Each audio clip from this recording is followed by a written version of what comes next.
সিগনালে, কারণ বাজার সিগনালে লাল বাতি দেখে দাঁড়িয়ে রয়েছেন বিএনপির চেয়ারম্যান জনাব তারেক রহমান।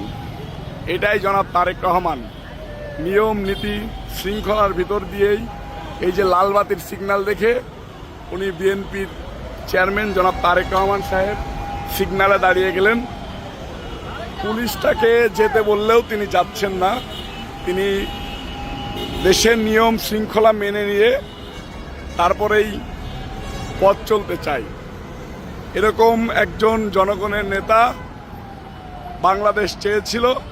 ইনশাআল্লাহ বিএনপির চেয়ারম্যান ভবিষ্যৎ প্রধানমন্ত্রী জনাব তারেক রহমান সাহেব সেটা হচ্ছেন ইনশাআল্লাহ।